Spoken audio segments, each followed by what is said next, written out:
কড়া গরম হয়ে গেছে, তেল ঢেলে দেবো। আজকে মুরগির মাংস রান্না হবে। তেল গরম হয়ে গেছে, গোটা গরম মশলা ছেড়ে দিলাম, সঙ্গে পেঁয়াজ ছেড়ে দিলাম, আদা রসুনের পেস্ট দিয়ে দেবো 3 চামচ, সঙ্গে ভেজে নেবো। মাংসটা ঢেলে দেবো।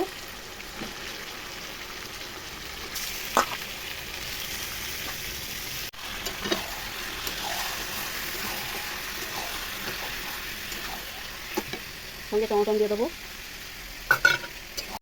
পরিমাণ মতন নুন দিয়ে দেবো, স্বাদ অনুযায়ী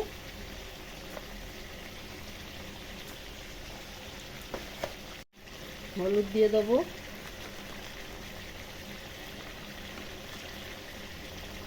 ধনের গুঁড়ো, জিরের গুঁড়ো,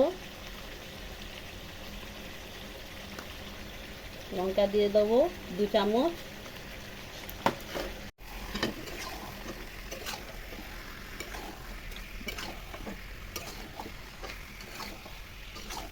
মাংসটা অনেক, কড়াটা ছোট হয়ে গেছে।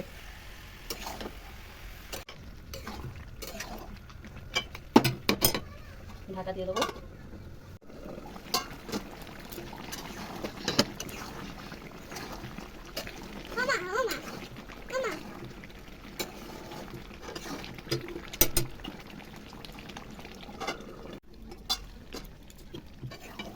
মাংস কি সুন্দর কথা হয়ে গেছে দেখুন বন্ধুরা, একদম সুন্দর কালার এসেছে, সুন্দর কথা হয়ে গেছে বন্ধুরা। এবার অল্প একটু পরিমাণ মতন জল দিয়ে দেবো।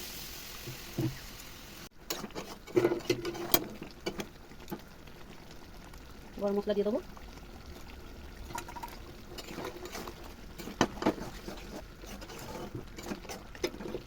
আমাদের মাংস রেডি। একটু ঢাকা দিয়ে দেবো। আমাদের মাংস কষা হয়ে গেছে, একদম মাংস দিয়ে হাড় বেরিয়ে গেছে, এত ভালো সিদ্ধ হয়েছে। এবার ঢেলে নেবো।